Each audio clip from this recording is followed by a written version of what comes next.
Ate Marley, ikaw na po mauna. Habang nagpapatotoo ang ating Sister Marley, pwede na po kayo magsulat dyan at babasahin po natin mamaya.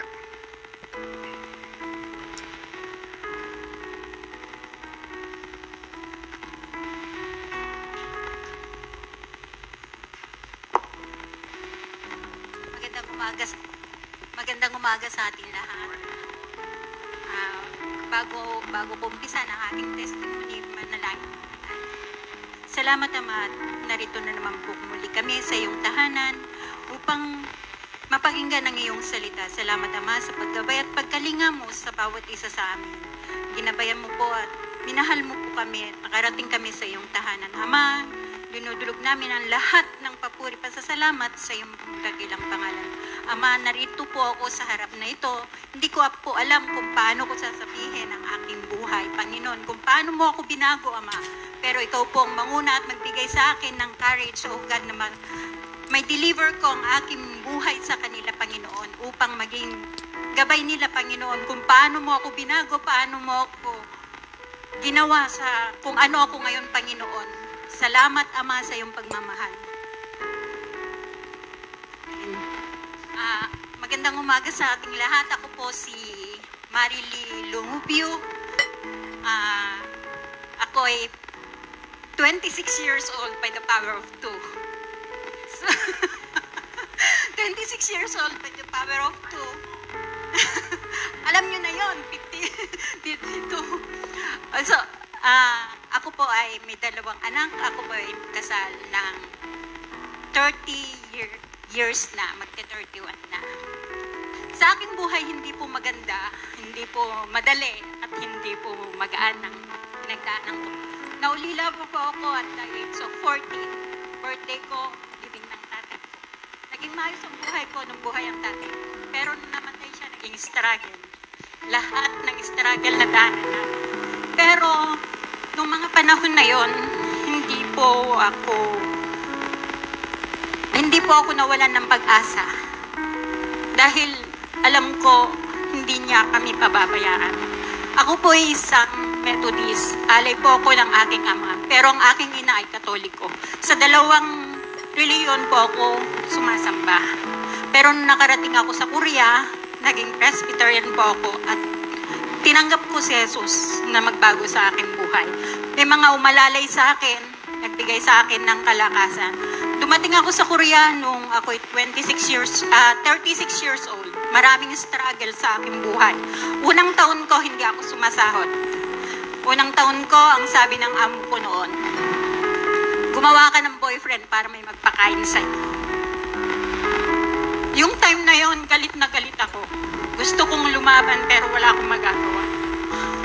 Nung mga panahon na yon, ang sabi ng asawa ko, umuwi ka na. Kasi kaya kitang pakainin. Ang nanay ko, yun din ang sabi, umuwi ka na, kaya kitang pakainin. Pero ang sabi ko, hindi ako uuwi. Nandito na ako eh. Hindi ako uuwi. Alam ko, hindi niya ako pababayaan. Hindi niya ako bibigyan ng pagsubok na ito na hindi ko siya kakayanin. Lagi ko lang hinihiling noon, Ama, hawakan mo ako sa iyong mapagpalang kamay. Hindi ko hinihiling na humawak ako sa Kanya. Dahil kung ako ang hahawak sa Kanya, sa panahon na ako'y mabibigatan, bibitaw at bibitaw ako. Nung unang taon ko rito, hindi ako sumasahod, wala akong kapera-pera. May mga tao na tumulong sa akin. Tuwing Sabado noon, half day lang kami. Sabi ng kuya namin, pumunta ka dito, mag-arubate ka. The whole night, mag-arubate kami. Bibigay niya sa amin yung sahod namin, allowance ko for a week. Tapos, nung time na yan, nagkasakit ang anak ko. Sabi ko sa amo ko, wala po akong pampagamot sa anak ko. Sabi niya, bakit pag sumahod ka, gagaling ba ang anak ko? Ang sarap lumaban, pero wala akong magagawa eh. Nung isang taon na ako, sabi niya, mag-renew ako ng visa ko. Ayoko. Sabi niya, umuwi ka ng Pilipinas. Sabi ko, hindi. That time, wala ka pang malalapitan na katulad ngayon sa EPS na may mga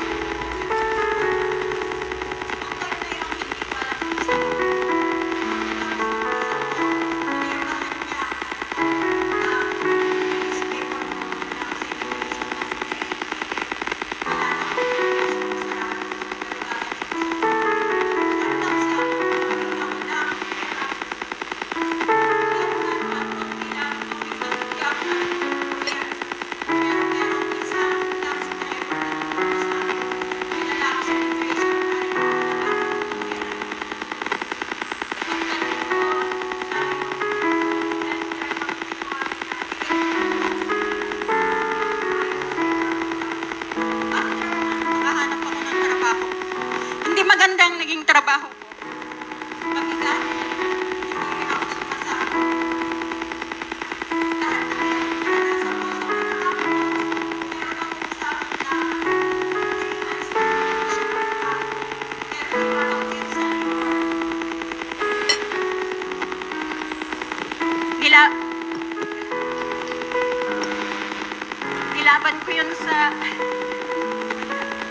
nilaban ko yun siya sa labor. Nalaban ko yun sa labor. At umabot kami ng ilang buwan. Sa Korea pala, meron din katulad sa atin na nababayaran ang amo. Pero nung time na yon, tuso rin ako. Kasi wala akong kasama eh. Mag-isa lang ako rito. Pero nakatira ako sa church namin. Sa kabilang church. Doon ako tumira ng isang buwan. Every time pagkatapos ko galing sa labor, umiiyak ako. And then sabi nila, we pray.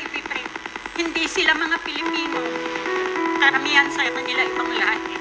Pero minahal nila ako. Nung time na yon, sabi ko, bahala na kung makukuha ko. Nag-file ako sa labor. And then, nung papunta sa insurance, wala din yung papel ko doon. Buti lang, meron akong kopya. Pinaserox ko yun pabalik sa kanila. And then that time, after sabi nila, 1.5 buwan makukuha mo na yung iyong sahod. Nung time na yon, before ko makuha, may problema ako sa Pilipinas, kailangan ko umuwi. Wala akong pera. Hindi ko alam kung kailan ko makukuha yung huling sahod ko. I pray. Isang araw, sarado ang phone ko, sarado ang computer. Nanalangin ako. Kinabukasan may tawag sa akin na eto na yung umuwi ako ng Pilipinas. Struggle, maraming pagsubok, pero hindi ka bumitaw. Hindi niya ako pinabatayaan kasi lagi kong sinasabi, Ama, hawakan mo ako. Kasi kung panahon na mabibigatan ako, bibitaw at bibitaw ako. Pero kung ikaw ang hahawak sa akin, hindi mo ako bibitawan. Nang panahon na kailangan ko nang umuwi, nag-decide ako na hindi umuwi. Nag-TNT ako. Nung time na yon, unang buwan ko, wala akong trabaho. Ang anak ko na dengue. Kailangan kong umuwi. Ang sabi niya, Mang, nandiyan ka na. Huwag mo akong alalahanin. Kaya ko to. Hindi ako umuwi. Pero nandun yung panalangin, andun yung tiwala sa Ama na hindi niya kami pababayaan. Naging maayos ang lahat. Hanggang sa ngayon, sa panahon nito, panahon ng pandemic, ang anak ko'y na-diagnose na chronic kidney disease, stage 3. Mahirap, napakahirap. Ang anak ko na biopsy, nandito ako. 2 lang sila ng kapatid niya kasi kailangan isa lang sa hospital. Doon ko nakita kung paano kumilos ang Panginoon sa buhay ng aking mga anak. Hindi niya pinabayaan, hindi niya iniwan ng silang magkapatid. Nagpapasalamat ako sa Ama kahit na naiwan ko ang aking mga anak ng 19 years na ngayon. Yung pagmamahal nila sa kanila, bawat isa sa kanila, nandun pa rin. Yung pagmamahal nila sa akin, hindi nawala yun. Kasi yung time na yun, hindi ako nagkulang na tumawag kahit mahirap ang tawag pa noon. Kasi yun lang yung communication na dangi kong may bibigay sa aking mga anak kahit ako'y malayo. Oo, naibibigay ko yung financial. Naibibigay ko yung ginawa ng buhay, naibibigay namin mag-asawa. Pero yung communication, kailangan wag natin walain yun. Sa bawat isa sa atin dito, nanay, magulang, kapatid o anuman. Yung communication lang, magbibigay sa atin ng pagmamahal sa bawat pamilya natin para hindi tayo magkalayo-layo. Yun yung pagbibigkis ng ating pamilya. Kasi once nawala yung communication, mawawala din yung love sa puso ng bawat isa. Makakalimutan natin sila. Maraming pagsubok. Yung pagsubok na ito, hindi ko siya ginawang sama ng loob. Ngunit pinasasalamatan ko ito. Dahil dito, naging matatag ako. Naging masayaman ako, oo, dahil maraming pagsubok. Pero ito yung pagsubok na binigay sa akin ng Panginoon na hindi niya ibibigay ito sa akin na hindi niya alam na kakayanin ko. Pero hindi ko makakaya ito nung wala siya sa aking buhay. Ang lagi ko lang tinatakbuhan na sinasabi niya sa akin, yung Psalm 23, yung buong verse na yon, yun yung pangako niya sa puso ng bawat isa sa atin, yung pangako niya sa akin na binuhay ko sa sarili ko. Struggle ang buhay sa Korea. Mahirap ang buhay sa Korea. Hindi madali. Lalo na kung nawalan ka ng trabaho, lalo na kung babae ka. Ang daming pagsubok na darating. Pero hindi mo kayang takbuhan ito. Hindi mo kayang layuan ito kung hindi humingi ka ng tulong sa Ama. Hindi ka niya pababayaan. Ang lagi kong sinasabi, marami akong hiningi. Marami akong bagay na gusto, pero minsan hindi niya binibigay. Pero mas marami siyang ibinigay sa akin na hindi ko hiningi. Dati, mukha akong pera. Ambisyosa ako. Lahat naman siguro tayo maambisyon. Pero inggitera din ako. Kasi lagi ko nakikita noon, yung kapitbahay namin may ganito, may ganyan. Magkakaroon din ako niyan. Pero, ito yung gagamitin ko na sandalan para makuha ko yan.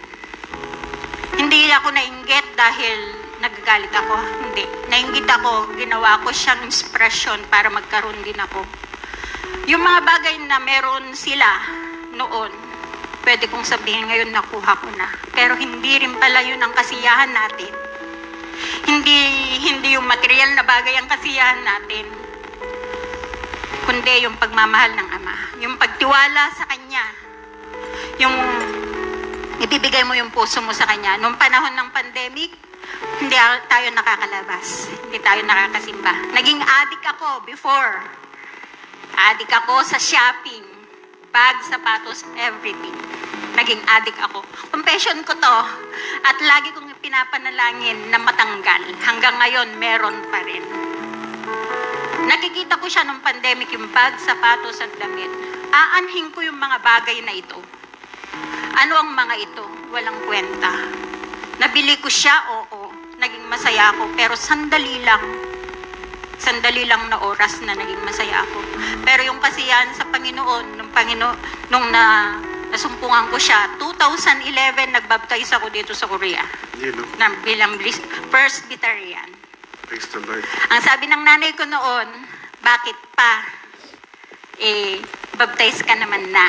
Sabi ko, Nay, dito ko siya nakita. Dito ko siya tinanggap. Hindi yung inalay niyo ako nung bata ako kasi hindi ko pa siya kilala noon.